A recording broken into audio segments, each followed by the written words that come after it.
We now come to the Opposition Day motion in the name of the Leader of the Opposition on environment and climate change. I must inform the House that I have not selected either of the amendments. To move the motion, I call the Leader of the Opposition, Jeremy Corbyn. Thank you, Mr. Speaker. I beg leave to move the motion standing in my name and that of my colleagues. Today, Mr. Speaker, this House must declare an environment and climate emergency. We have no time to waste. We are living in a climate crisis that will spiral dangerously out of control unless we take rapid and dramatic action now. This is no longer about a distant future. We're talking about nothing less than the irreversible destruction of the environment within our lifetimes of members of this House. Young people know this. They have the most to lose. I was, like many members of this House on all sides, deeply moved a few weeks ago to see the streets outside this Parliament filled with colour and noise by children chanting, "Our planet, our future."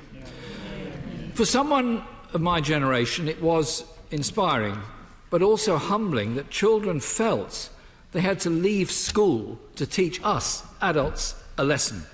The truth is, they are ahead of the politicians on this, the most important issue of our time. We are witnessing, I will give way in a moment, we are witnessing an unprecedented upsurge of climate activism, with groups like Extinction Rebellion forcing the politicians in this building to listen. For all the dismissive and defensive column inches the protesters have provoked, they are a massive and, I believe, very necessary wake-up call. Today, we have the opportunity to say, we hear you. I thank my honourable friend for giving way, and as my neighbouring constituency MP, could I congratulate him for many years ago giving up his vehicle and using mainly his bicycle for years as a Member of Parliament. Indeed. We have... I fear my friend has unwittingly provoked lots of strange thought processes amongst members opposite. Of course I'll give way on the basis of bicycle. Your learned friends. And at the opposite extreme to his bicycle, the largest source of carbon emissions in the country is, of course, Heathrow Airport. Given that, isn't it folly to be going ahead with a third runway at Heathrow? And wouldn't it be a clear indication from the Secretary of State today if he said that they were not pursuing that course? I thank my friend for that intervention, and obviously aircraft emissions are one of the major problems that we face in this country and all around the world. And like him and other colleagues, I was actually opposed to the expansion of Heathrow because I want to promote more surface transport in a more sustainable way, which is mainly on railways. Then I will give way over there, and then I'll give way there, and then I'll carry on. Right honourable gentleman and fellow cyclists for giving way. Would he agree with the young people who are outside this building that it would be easier and better to tackle climate change as if we remained full members of the European Union? Well, I congratulate the member for Totnes, since she represents an absolutely wonderful town where environment is at the very core of the lives of many people in that town. We're not here to debate the EU or Brexit, for which everyone will be very pleased. But I would say that under any proposal from my party, we would import into the UK all the environmental regulations the EU have adopted, most of which are very good and progressive, often don't go far enough, and there would be a dynamic... I just very gently ask the right honourable gentleman to face the House so we can all hear. Yes. You're absolutely the last person I want to be offensive to, so I do apologise. We would ensure there's a dynamic relationship with those regulations. So I'm trying to please both sides at the present time, but in fact you're probably...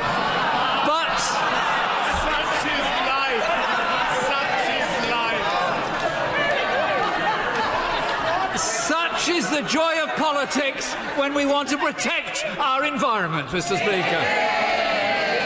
Mr. Speaker, I give way to the member there, then my colleague. I'm very grateful for the right on giving way, and it's very interesting how he's proceeding with his Brexit policy. It will be noted outside this place. But does he agree with me that to beat climate change in this country and around the world, we've got to green our pension funds, green our banks, green our stock exchanges, decarbonise capitalism to drive trillions of dollars into the green, clean energy investments that we need? A very fair point. The honourable member makes, Mr. Speaker, and indeed, in a former life, I was a trade union organiser and negotiator. Even then, we were discussing with the pension fund trustees how they would have environmentally sustainable investments, and we would use it as a way of promoting green energy and issues like that. And I would urge people, many millions of whom have shares in pension funds, to do exactly that. It's a very fair point. Yes. I'm grateful to him for giving way and welcome the fact that Labour is now following the Green Party lead when it comes to calling for a climate emergency. Subsidies make a mockery of a climate emergency. We are one of the worst countries in Europe for giving subsidies to fossil fuel industry. Would he agree with me that it is not compatible with a climate-constrained economy to go on with these subsidies to fossil fuel companies? Well, indeed, what we need is sustainable energy policy, and that I'm going to come on to in my speech. And I obviously pay tribute to the honourable member for the work she's done on this, and often she and I have been on exactly the same side on these issues of environmental sustainability. I'll give way a couple of times more, then I ought to get on my speech, otherwise the Speaker will tell me off because others want to speak. For giving way, but just on that point of fossil fuels, does he recognise that natural gas has done more to decarbonise this country, reducing our levels to hasn't been seen since 1888? And does he also recognise 280,000 jobs are supported by the oil and gas industry? Is he concerned about those 280,000 jobs? We want a sustainable energy policy in this country, and I didn't hear all of the members' intervention because others were talking, but if he's talking about issues of fracking, he knows perfectly well that this party is opposed to it because we want to see a more sustainable world and a sustainable environment. I give way to... I thank my honourable friend for giving way. And does he share my concern about the lack of urgency in the government's own targets that it acknowledges it needs to meet? For example, by the time we meet the reducing plastic waste target, I will be 66. Does he share my question? Why it should take a quarter of a century to achieve that change? Well, the whole point of today's debate is about declaring an emergency in order to focus all of our attentions on the sheer urgency of the issue, because it isn't going to go away. It's going to get considerably worse unless we act and set an example to other nations to also act. So give way to the Chair of the Select Committee. I thank my right honourable friend for giving way, and I congratulate him on declaring an environment and climate emergency. I wondered if he'd seen the report that the committee produced last week, stating that if we leave the European Union, the watchdog that the government is currently proposing is toothless because it does not have the power to fine government for breaches of air pollution, water quality and waste standards. Does he agree with me that that is a very, very big barrier for the government to overcome? Thank my friend for that intervention and for the work her committee does and the report they produce. It has to have all the teeth that are necessary to make sure the actions are taken. As I pointed out to an earlier intervention, there has to be a dynamic relationship with European regulations in order to achieve it. So I thank her for her work and for that intervention. I'm going to make some progress, then give way to some more colleagues. Mr. Speaker, I've been a member of this House for 36 years, and in that time I've observed something about this place that is glaringly obvious but seldom acknowledged. Parliament rarely leads change. It usually drags its feet. It's normally the last place to pick up on the major reforms that society is demanding. Think about the huge transformations in our society. Workers' rights, women's rights, gay rights. The impetus has always come from outside, from social movements and communities, while Westminster is often the last place to understand that. Let us not repeat that pattern. Let's respond to what a young generation is saying to us and raising an alarm. So by becoming the first parliament in the world to declare a climate emergency, we could, and I hope we do, set off a wave of actions from parliaments and governments all around the world. And surely, Mr. Speaker, if we lead by example and others follow, that would be the best possible answer to the all too common excuse we all hear on doorsteps: why should we act when others won't? This side of the chamber was absolutely packed when my honourable friend, the member for Cheltenham, introduced the bill to hardwire net zero into our economy. Where was the opposition then? I'm not entirely sure what point the honourable member is trying to make, except I'm very pleased that she's here today, and I look forward to hearing her contribution. Mr. Speaker, I thank my right honourable friend for giving way. Public sentiment and Labour's position is clear. We must declare a climate emergency and legislate for net zero emissions. But the government is procrastinating. Does my right honourable friend agree with me that the political will to tackle climate change is there with the public, it's there on these benches, but it's absolutely lacking on the benches opposite? I thank my friend for that intervention. Let us show today the political will is here in this Parliament to declare the climate emergency we believe to be necessary. So, Mr. Speaker, let us work more closely with countries that are serious about ending the climate catastrophe, especially those at the sharp end of this, like the small country, the Maldives, so vulnerable to rising sea levels. They told the UN climate talks last year, "We are not prepared to die," and implored countries to unite. And Bangladesh, whose foreign minister recently warned of the existential threat posed by climate breakdown to the 160 million people of his country. And he urged others to adhere to their commitments under the Paris Climate Change Agreement. I attended the Paris conference in 2015 with my good friend, the honourable member for Brent North, and I'd like to thank him for his passion at that conference, his commitment to environmental sustainability and the great work he did on forestry during the last Labour government. It's a pleasure to work with him.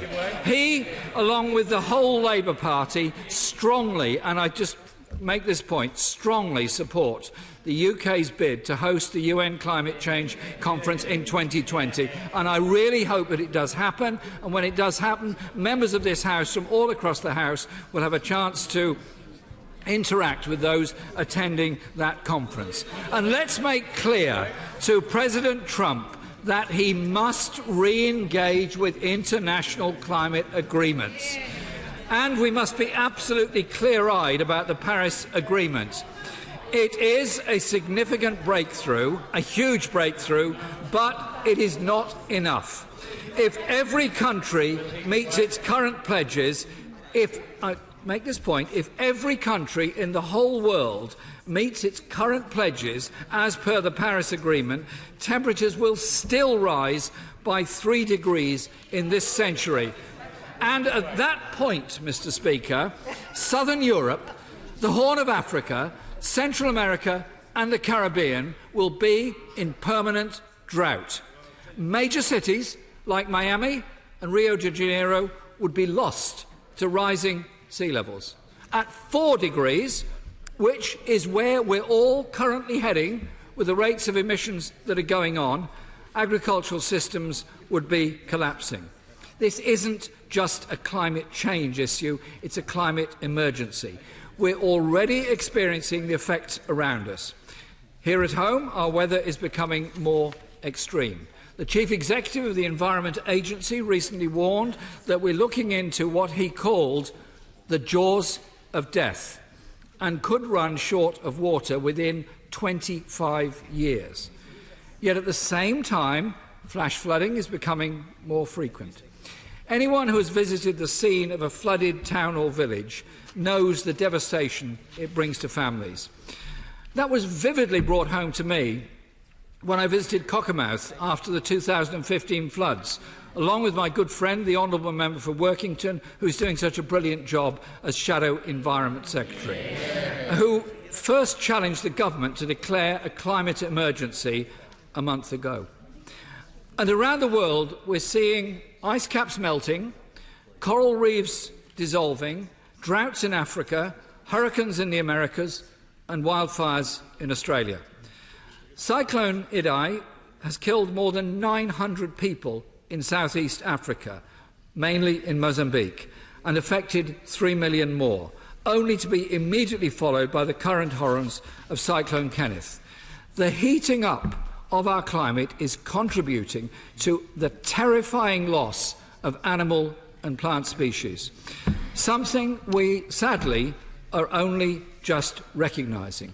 I remember working with and joining WWF when I was at school, and according to what they're saying now, this is Worldwide Fund for Nature, humanity has wiped out 60% of mammals, birds, fish and reptiles since 1970, a year many in this House can remember. Earlier this year, the first global scientific review of its kind found that insects could become extinct within a century unless action is taken. Insects pollinate plants and keep the soil healthy. Without pollination and healthy soil, there is no food, and without food, there is no life. Meanwhile, we are, I think, having far too much very intensive farming, pumping the earth with too many fertilisers and taking its toll on our soil.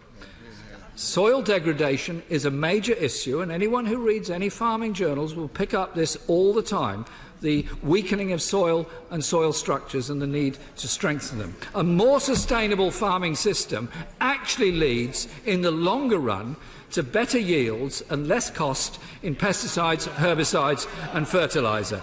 The Environment Secretary himself has warned that we only have 30 to 40 years left before our fertile soil is eradicated. So I hope he will be supporting the motion today.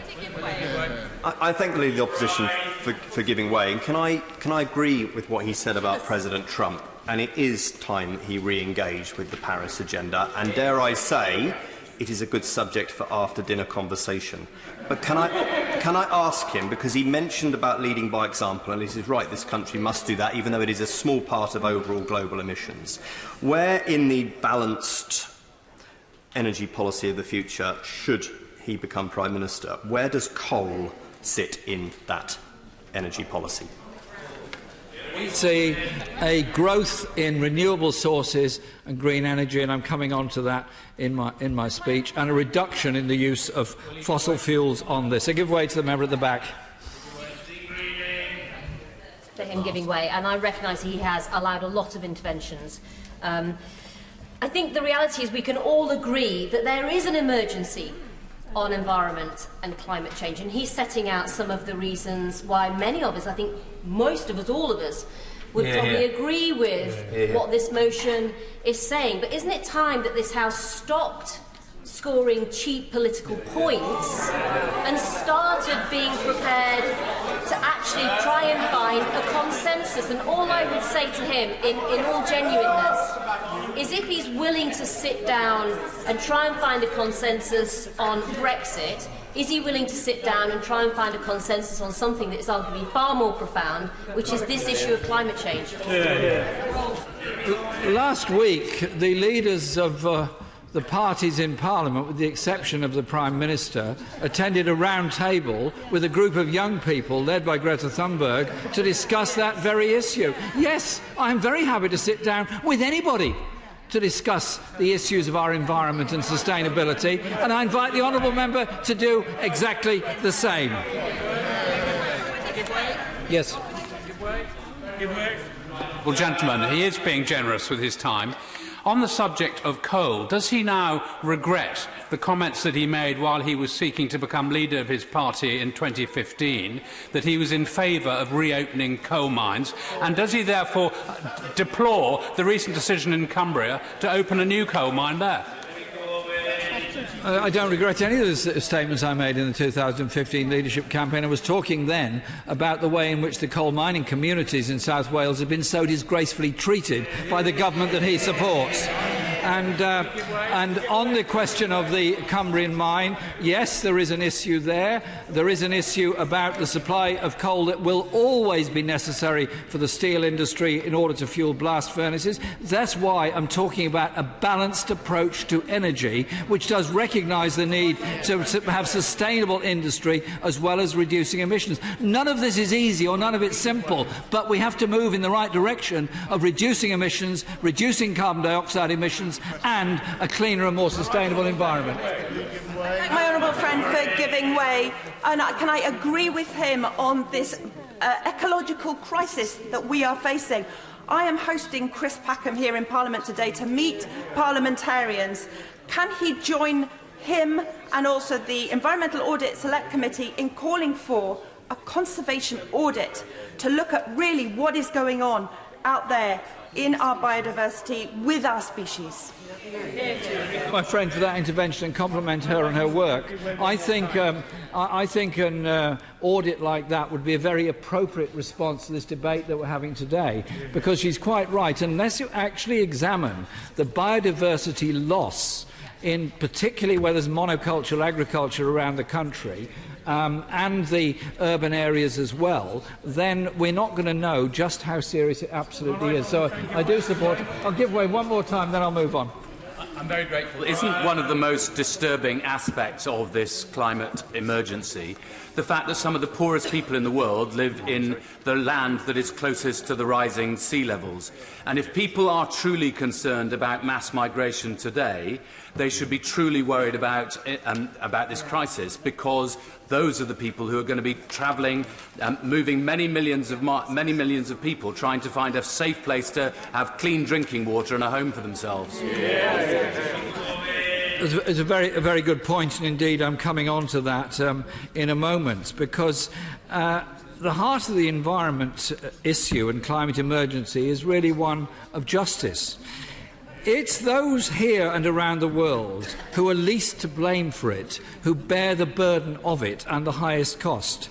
A 2015 study found that children living in our British inner city areas can have their lung capacity reduced by up to 10% by air pollution on major roads. And of course, it's even more extreme for those children growing up in densely populated urban areas in India or China at the present time. We're damaging children before they reach the age of 5 by the levels of pollution in many cities around the world. Children shouldn't have to pay with their health for our failure to clean up our toxic air. In a moment. And it's working class communities that suffer the worst effects of air pollution.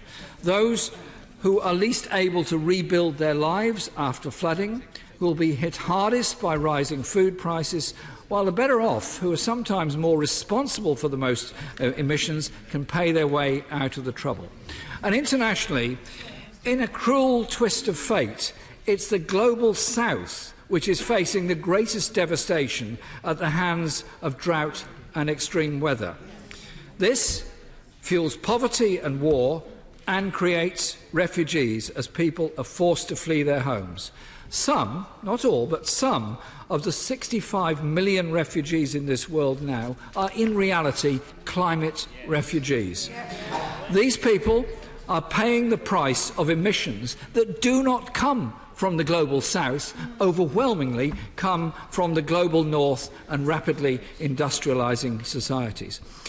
As Sir David Attenborough recently said in his, I believe, brilliant programme on television, I quote, "We now stand at a unique point in our planet's history, one where we must all share responsibility, both for our present well-being and for the future of life on Earth." That is the magnitude of what we're talking about, the future of life on Earth. It's too late for tokenistic policies or gimmicks. We have to do more. Banning plastic, good, important, but individual action is not enough. We need a collective response which empowers people, instead of just shaming them if they don't buy expensive recycled toilet paper or drive the newest Toyota Prius. Mr. Speaker, if we're to declare an emergency, then it follows that radical and urgent action must be taken. According to the Intergovernmental Panel on Climate Change, to avert the disastrous effects of warming greater than 1.5 degrees centigrade, global emissions must fall by about 45% by 2030 to reach net zero by 2050 at the absolute latest. It's a massive demand and it's a massive ask, and it's not going to happen by itself. So we are going to have to free ourselves from some of the harmful beliefs that have characterised our thinking for too long. The hidden hand of the market isn't going to save us. Technological solutions are not going to magically appear out of nowhere. An emergency of this magnitude requires large-scale government intervention to kickstart industries, to direct investment and to boost research and development in the green technologies of the future. And that is not a burden. I'm extremely grateful to my right honourable friend and congratulate him on leading on this debate. Does he agree with me that during the last Labour government we did create a consensus on this issue under the Climate Change Act, ably led by my right honourable friend, the member for Doncaster North? And that consensus included working together, not just with ourselves, but international partners. And will he join me in congratulating the Welsh Labour government on declaring earlier this week an emergency climate emergency? Friend for the intervention, and absolutely agree with him. And I am coming on to the work done by the last Labour government, which did so much to try and bring about an awareness of the climate emergency. I'll come to the member in a moment. It's a chance, Mr. Speaker, to bring new manufacturing and engineering jobs to places that have never recovered from the destruction of our industries in the early 1980s. What we need is a green industrial revolution, with huge investments in new technologies and green industries. For giving way, he talked about he's absolutely right to declare a climate emergency and a broader environment emergency. He talks about radical actions. One of the actions that we need to take, surely, is to protect the world's forests. After transport, it is the second biggest source of emissions. We're destroying around 20 million acres, a mind-boggling amount, every single year. Billions of people depend on forests directly for their livelihoods. So from the point of view of biodiversity, humanitarianism and climate change, that surely has to be a #1 priority for any government.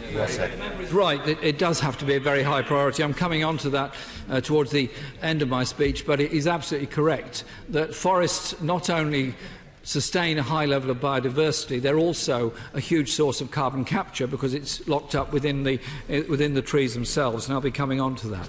Historically, the industry that changed Britain was coal. I give way, then I move on. Okay. My right honourable friend for giving way, and he's making a really powerful speech about the need to address climate change. Does he agree with me that if the government was really committed to tackling climate change, they would not be investing in fracking? They would instead be investing in renewable energy sources like tidal energy, like more solar, that would help areas like mine in the northeast. Indeed, and she knows my views on this, and I attended a public meeting in a village in Derbyshire discussing fracking, and what impressed me was all the people that were there were determined to improve their environment and wanted a more sustainable form of generating energy than by fracking, and they were worried about the danger it was doing in pollution levels to groundwater and other issues. So I thank her for that intervention.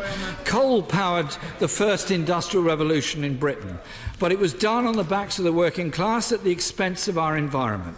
So the green industrial revolution will be both unwinding those injustices, harnessing manufacturing to avert climate breakdown, as well as providing well-paid, good-skilled and secure jobs. Imagine former coalfield areas becoming the new centres of development of battery and energy storage. Towns like Swindon, which proudly made locomotives. becoming hubs for building a next generation of high-speed trains. Shipbuilding areas that were once the heart of shipbuilding, now diversified around the world, actually had a new impetus in developing offshore wind turbines and all the technology that goes with them. I want to thank the honourable member for Salford and Eccles for her work on the Green Industrial Revolution and Labour's plan, which will create, we believe, hundreds of thousands of jobs in renewable energy. She's done great work and I thank her for that. The solution to the crisis is to reprogram our economy so that it works for the interests of both people and the planet. It means publicly owned energy and water companies with a mandate to protect the environment instead of just seeking profit. It means redesigning public agricultural funding to benefit local business and sustainable farming that supports biodiversity, plant life and wildlife. And it also means not unnecessarily flying basic products across the globe that could be transported in a more sustainable way. It means funding home insulation schemes, particularly where there are poor quality homes, especially in the private rented sector. And I pay tribute to the work done on retrofitting homes and the work I saw being done at Salford University when I went there with my friend the MP for Salford, where they're working on the efficient conversion of back-to-back terraced houses into sustainable homes with energy efficiency. It means investing in bus routes, cycle routes and infrastructure, and reopening railway lines and improving railways, I believe, in public ownership, so that people can travel quickly and cheaply, not necessarily by car. But it also means big investments, like the Swansea Bay tidal lagoon, and not prioritising fracking, which rides roughshod over local communities and damages our climate. And it means planting trees to improve air quality and prevent flooding. And it means expanding our beautiful forests that absorb carbon dioxide from the atmosphere and provide habitats for wildlife. Sadly, the United Kingdom has some of the lowest levels of forest cover across Europe. It has expanded somewhat. It needs to go a lot faster. And we must support expanding tree planting initiatives like those in Leicester and Milton Keynes, and of course the brilliant initiative of the National Forest in Leicestershire. It's actually very exciting to think about all the opportunities we have if we take them. But if the funding of Natural England is slashed in half, we can see how austerity and cutting of funds reduces our ability to act. Internationally, Mr. Speaker, we must ensure that our defence and diplomatic capacity is capable of responding quickly and effectively to climate disasters around the world. We must take serious steps on debt relief and cancellation to deal with the injustice of countries trying to recover from climate crises they did not create, whilst at the same time struggling to pay massive international debts. The debt burden makes it even harder for them to deal with the crisis they're facing. And so I do think in our aid policies we need to end the support for fossil fuel projects in the global south. Yes. I thank my right honourable friend for giving way, and he's making a very powerful point about the importance of justice. On Monday this week I went to meet Year 4 at the Milford Academy in my constituency because they'd written about their concerns about deforestation in the Amazon rainforest. Isn't it vitally important that we listen to the views of young people, because they are the ones who will be hardest hit if we fail to act? And aren't they absolutely right to call on us here today to commit to action to protect their futures? My friend is absolutely right, and the message is that we need to do far more in this country, but we also need to carry that message elsewhere. And I can't be the only person in this House that was very disappointed by the statements made by President Bolsonaro of Brazil concerning the future of the Amazon rainforest. It's a precious, precious asset for the people of Brazil, as well as something necessary for the whole world. we will be in danger of forcing into extinction species that we never even discovered. And that is exactly what is happening at the present time. So it does mean a creative thought process in our international relations. Mr. Speaker, the last Labour government brought in some of the most ambitious legislation in the world with the 2008 Climate Change Act. And I want to pay a special thank you and tribute to the Right Honourable Member for Doncaster North and others that brought it in. He did incredible work to ensure that happened. And I remember his work at the Copenhagen conference in 2009, when the UK was given a prime seat in the negotiations because we had a genuine respect on this issue because of the Climate Change Act that he had piloted through Parliament. But since then, I'm sorry to say, we've fallen behind. Members opposite will boast that the UK is reducing carbon emissions, but I have to tell them it's too slow. At the current rate, we will not reach zero emissions until the end of the century, more than 50 years too late. By that time, our grandchildren will be fighting for survival on a dying planet. The point Greta Thunberg made to me and others when we met her last week was, listen to the science, which I thought was a very impressive thing for her to say on behalf of all the young people that she was working with and speaking for. The IPCC has said, and I quote, that limiting global warming to 1.5 degrees centigrade would require rapid, far-reaching and unprecedented changes in all aspects of society, and that such action is urgent. The science says this is an emergency. But an emergency does not have to be a catastrophe. We could use it as an opportunity to rebuild our economy so that it works for the many, not the few. But it's time to not allow despair to take over. It's a time for action. We can do this. Government can improve the lives of our people while defending our natural world. What we do in this country can have an impact around the globe. So, Mr. Speaker, let's embrace hope. The children in school get it. They get it right away. They grasp the threat to their own future. And in fact, they want to be taught more about it as part of the curriculum and their normal school day. Are we to be content to hand down a broken planet to our children? That is the question we must ask ourselves today. We have the chance to act before it's too late. It's a chance that won't be available to succeeding generations. It is our historic duty to take it. I urge members to support the motion before the House today.